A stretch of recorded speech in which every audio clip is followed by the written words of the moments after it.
Welcome back, another episode. Episode 4 of the Acolyte hinted to a grand confrontation between multiple Jedi and a lone Sith Lord. Nevertheless, Episode 5 showcased a carnage unseen since Star Wars, Episode 3 Revenge of the Sith. Palpatine's victory over 4 Jedi Masters and the complete destruction of Order 66 were among the numerous Jedi deaths that occurred in the last part of the Star Wars prequel trilogy. Although other Star Wars stories since then have had Jedi losing epic battles against overwhelming odds, the creators of the Acolyte appear committed to going beyond what is possible in a single TV episode. The end product includes pursuit scenes, lightsaber fights, and almost non-stop action that hasn't been seen in a live-action film since Revenge of the Sith. It demonstrates the extent of the new Sith Lord's menace and explains why the Jedi Order was unaware of the Sith's rebirth prior to the events of the prequel trilogy. The subsequent massacre, the first of many future Jedi massacres, also portends the destiny of the Order 100 years later in the chronology. Palpatine, on the other hand, used trickery and sheer force to murder a great number of Jedi, while the Acolyte's Sith Lord employs a different strategy. A complete Jedi team was destroyed by the Sith Lord of the Acolytes. In the Acolyte Episode 5, Osha wakes up next to a dead knight instead of the action jumping to the Jedi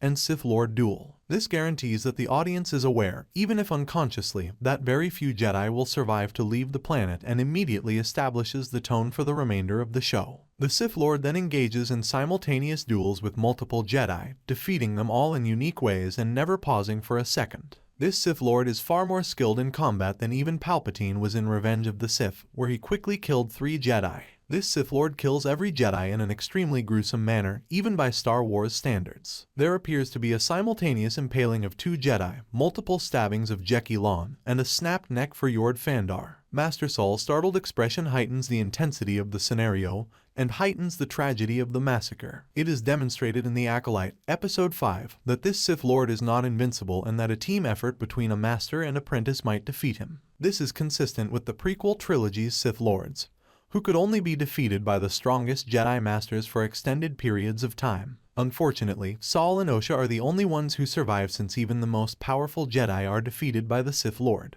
Even though it's just a short setback, the creatures drawn to light help them out with the Sith Lord. It appears doubtful that anyone the Order sends would be able to overcome this Sith Lord, as even a group of Jedi were no match for him. The Sith Lord will undoubtedly cause more Jedi to perish in the future episodes of the Acolyte, ensuring the Sith's continued existence for another century now that he is accountable for the worst Jedi massacre since Star Wars, Episode 3, Revenge of the Sith. For more videos, subscribe.